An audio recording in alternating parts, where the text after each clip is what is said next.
Ok, voltamos aqui, vamos dar assim continuidade a esse assunto, né? Esse assunto novo que nós estamos começando, que é a doutrina da salvação.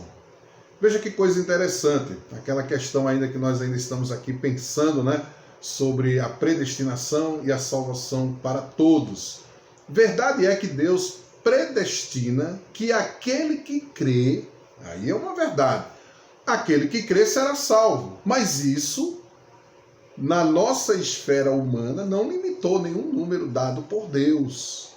Assim como que não crê já está condenado.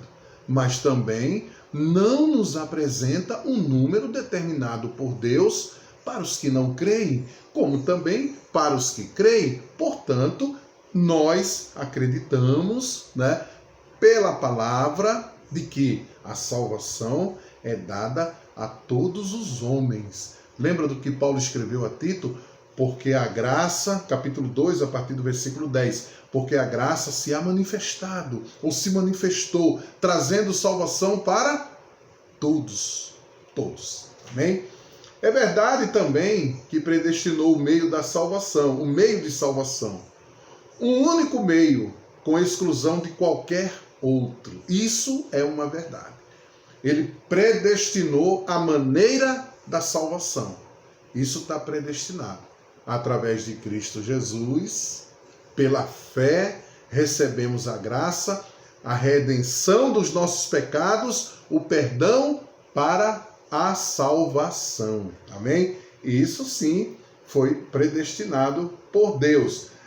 Deus não predestinou os que haviam ou os que não haviam de crer. É o livre-arbítrio do homem, né? A escolha do homem.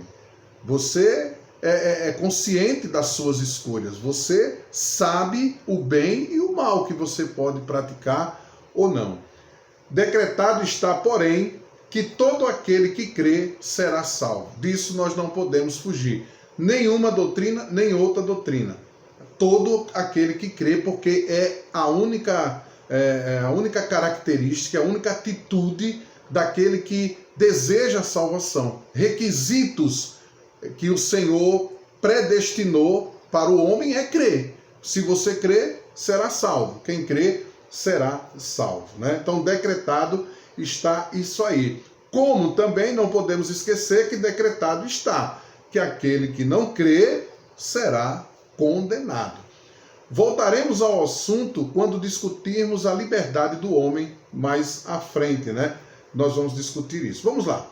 Outro ponto que nós queremos passar aqui para vocês. O propósito de Deus em sua relação com o homem. Primeiro, nós olhamos um pouco a respeito acerca da salvação, né? Se há uma predestinação apenas para alguns, tanto para a salvação, porque se houver para a salvação, tem que haver para a perdição também. Se um número determinado vai se salvar, o restante vai ser condenado, né? E a Bíblia não nos mostra isso. A Bíblia nos mostra que o que Deus predestinou a respeito da salvação foi crer. Quem crê, e o meio da salvação, a fé em Jesus, né? Isso sim está decretado. Amém? Então, o propósito de Deus em relação ao homem. Consideramos já a soberania de Deus em relação à salvação do homem e a sua iniciativa na obra redentora através de Cristo Jesus. Soberania que, como dissemos, não tolhe a quem quer que seja o privilégio de procurar aceitar a salvação em Cristo Jesus. Vimos que Deus deseja a salvação de todos e tomou a sua iniciativa com este fim em alvo, em foco, né? Veremos agora que estas ideias expandidas apoiam-se no eterno propósito de Deus. E para isto estabelecemos as seguintes considerações. Vamos a algumas considerações aqui. No propósito de relação de Deus com o homem.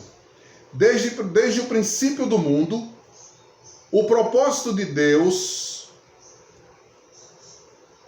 ha sido sempre o de salvar a raça humana e de fazê-la à sua imagem, desde o início. Né? O propósito de Deus com relação ao homem Primeiro era que o homem fosse feito segundo a sua imagem, conforme a sua semelhança. Vamos revisar os assuntos.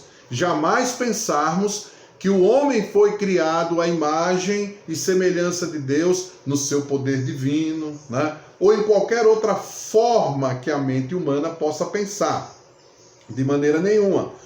Deus criou o homem conforme a sua imagem, segundo a sua semelhança, no seu caráter, na sua moral, na sua maneira de ser, de amor ao próximo, de amor ao próprio Deus. Então, foi dentro desse caráter, dentro dessa postura, né, que Deus criou o homem conforme a sua imagem e a sua semelhança. Porém, houve a queda, o deslize, né?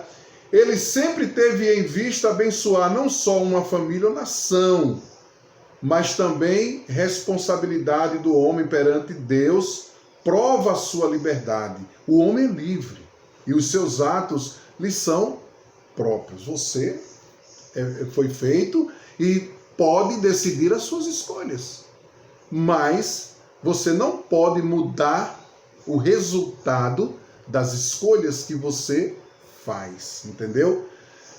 Deus sempre tratou o homem como um ser responsável. Quem ler, ainda que superficialmente, o Novo Testamento, ainda que de maneira aleatória e tal, ficará impressionado com este fato. Todos os apelos feitos na Bíblia são apelos feitos por um Deus livre e soberano ao homem soberano e livre também. Um Deus soberano e livre para executar as suas palavras e um homem soberano e livre para decidir o que ele quer, o conceito que ele quer da sua vida, o que ele escolheu para si, certo, gente? Basta notarmos alguns destes apelos como prova de nossa acessão. Ó vós todos os que tendes sede, vinde às águas. E os que não tendes dinheiro, vinde comprai, comei. Sim, vinde, pois, comprai sem dinheiro e sem preço, vinho e leite, porque gastais o dinheiro naquilo que não pode fartar. Ouve-me atentamente e comei o bem, e a vossa alma se deleite com a gordura. Inclinai os ouvidos e vinde a mim. Ouve, e a vossa alma viverá, porque farei um concerto perpétuo, dando-vos as firmes beneficências de Davi. Isaías 51, do versículo 1 ao versículo 3. Isaías 55, do 1 ao 3. Há um convite, vinde, mas comprai, né?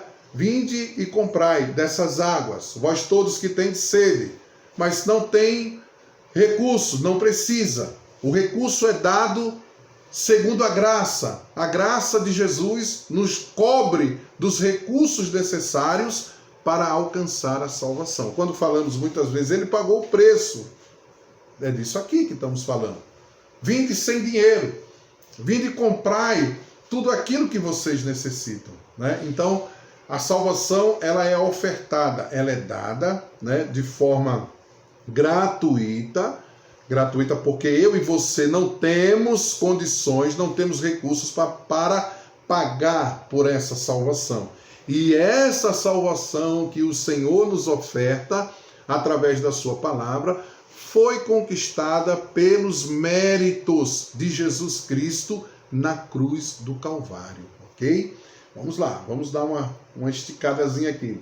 Lembrando que esse material chega para você aí, na sua mão, ok? Vinde a mim todos os que estáis cansados e oprimidos, e eu vos aliviarei. Mais um convite, mais uma chamada do Senhor pela sua soberania. Cabe ao homem decidir se quer ou se não quer.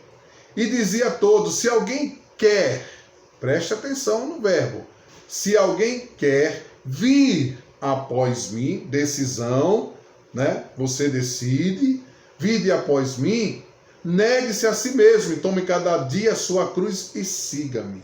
Amém? Então, veja que a oferta da salvação não predestina apenas alguns, mas ela é dada de forma ampla a todos. Amém? Vamos dar uma pausa e vamos voltar já no outro bloco.